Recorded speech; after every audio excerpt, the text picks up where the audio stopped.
Friends and viewer, Anton Tchekhov. This is the collection of his plays and stories. And from this book, from this collection, I had selected for you a very beautiful play. The name of this play is The Cherry Orchard by Anton Tchekhov. The Cherry Orchard. This Cherry Orchard, before coming towards this play, let me tell you about the author himself, who was Anton Tchekhov. He born at Tengrok on the Sea of Azov in 1860, began writing when he was 20 under the pseudonym of Anton Tchekhov. Qualified as a doctor of medicine in 1884, awarded the Pushkin Prize by Imperial Academy of Sciences, Pittsburgh in 1888. So he died at Baden-Württemberg in Germany in 1904, buried in Moscow. So this Cherry Orchard, this is the play, a beautiful play which I am going to tell you. This by Anton Tchekhov, the name of this is The Cherry Orchard. So the play begins like this. In the pre-dawn hours of the morning in Russia, we learn that cherry trees are in bloom, even though it is frosty outside. Yermole Lepokhin, a friend of the family, and Dunyasha, a maid on the Ranevsky's estate, wait for the estate owner, Ranevsky, at the estate main house in a room called the nursery. So Lepokhin reveals that Ranevsky has been in Paris for the last 5 years. Lepokhin is a local businessman in mid-30s, dressed in a fine white suit with gaudy yellow shoes, whose feelings towards Ranevsky are mixed with affectionate and gratitude for past kindness and resentment, and at her condescension toward him because of this his humble peasant origin, also on the estate in Simon Yepokodiv, a hapless youth, nicknamed Simple Simon because of his frequent and ridiculous accident. Soon Ranevsky arrived from Paris along with her daughter Anya, who has been with her three years since estate of that year.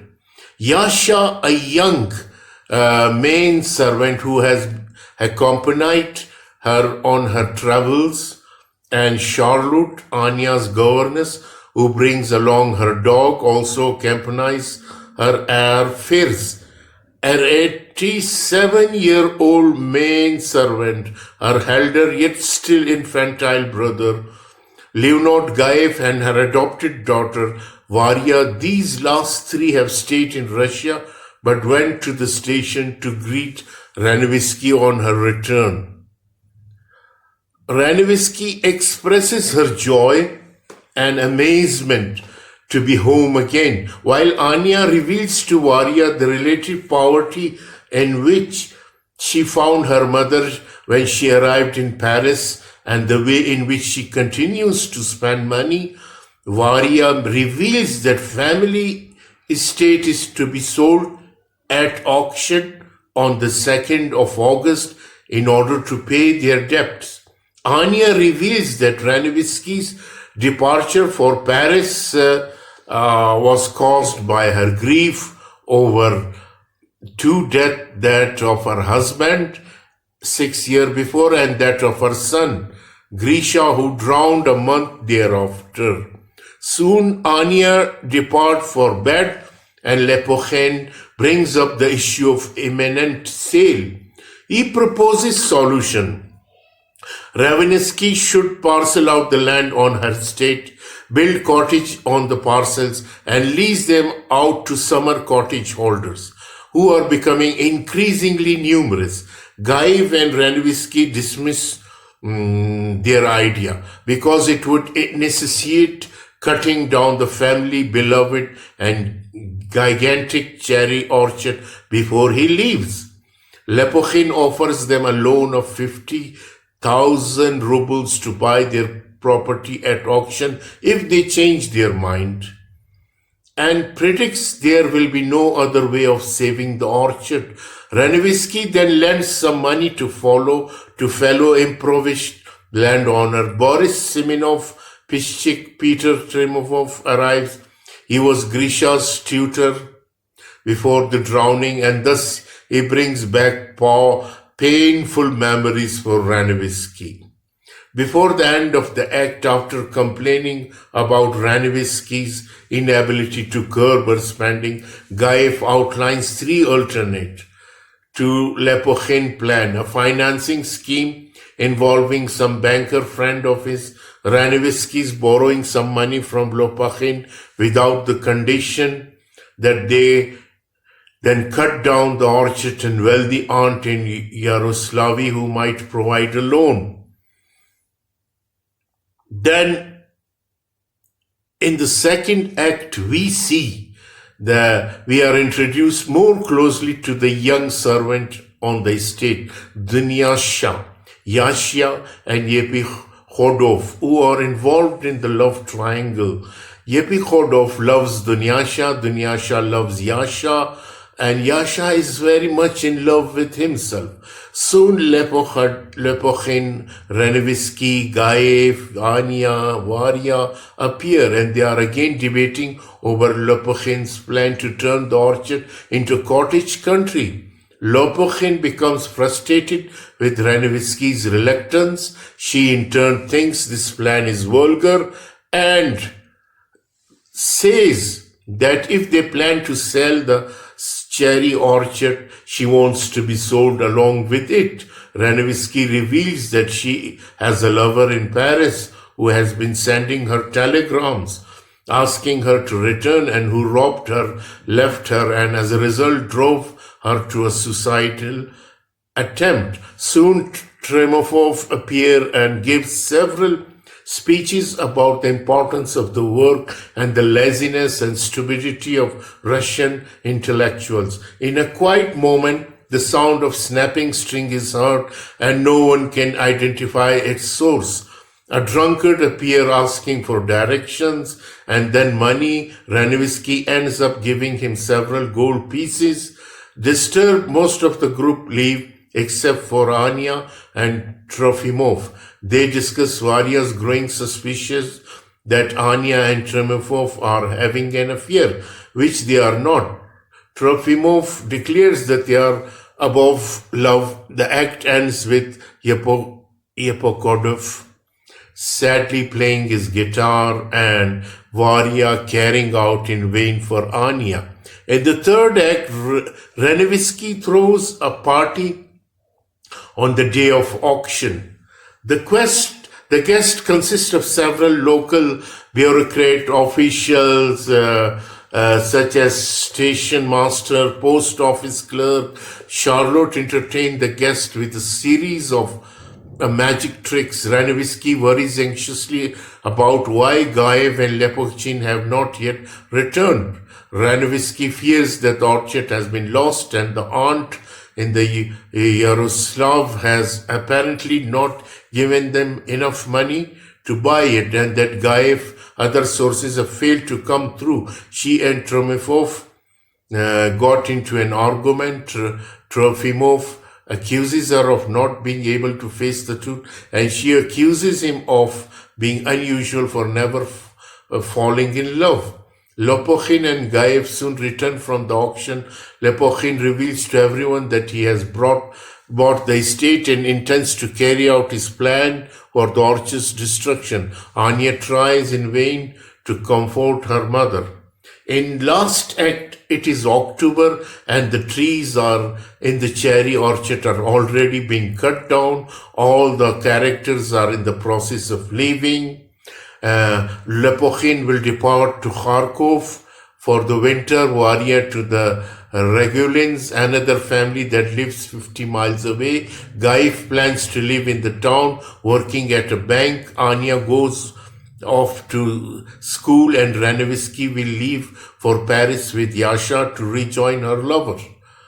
Charlotte has no idea what she will do, but Lepokhin assures her he will help her find something. Trofimov and Lepokhin exchange an affectionate, if contentious farewell. Yasha leaves Dunyasha weeping without a second thought, and Anya, terrifying, says goodbye to her mother. Anya worries that Firs, who has taken ill, has not sent to the hospital as he was supposed to be, but Yasha indignantly assures Anya that he has. Ranevsky encourages Lepokhin to propose to Arya, but the proposal has never made. Lepokhin leaves Varya alone, and in tears, finally Gaif and Ranevsky bid a tearful farewell to their house. Everyone leaves, locking the doors behind. But Firs, in effect, accidentally left behind, having fallen ill and being forgotten in the rush of departure. He walks out on stage after everyone else has left, quietly muttering about how life has left him. He lies on the couch, silently expires as two sounds are heard again: the sound of a string snapping and the sound of an axe cutting down a cherry tree. So this is the novel of, the play of Anton Tchekhov, played by Anton Tchekhov, The Cherry Orchard. And this is a play of, and let us see about the facts of this play. As you know, the full name and title of this is The Cherry Orchard. It is a comedy in 4 acts, written by Anton Tchekhov. It is a play, comedy, satiric, ironic, concerned with marriage proposal, tragedy involving catastrophic losses as a result of protagonist's weakness. It is written in Russian language. Time and place of written is 1901 and 3 in Yalta. And first it is performed in 17 January 1904. So the climax of this play is, the climax comes in Act 3, when Lepokhin reveals he has bought the orchard. Protagonist of this novel is Ranevsky, and setting time October year and the 20th centuries. Setting place is the Lubya Revnitsky. Following action of this play is everyone leave the house in October after Lepokhin purchases the estate in August. This departure constituted the entire 4th act. So this is the key facts of this novel. Theme of this novel is modernity versus old Russia, breaking with the past nature. Motive of this play is the union of naturalism and symbolism, miscommunication, self-consciousness, and these are the symbol of this play is the cherry orchard, the sound of breaking string. Anton Tchekhov, The Cherry Orchard, a 4-act play, a very beautifully play written by Anton Tchekhov. I hope you will enjoy it. Thank you very much.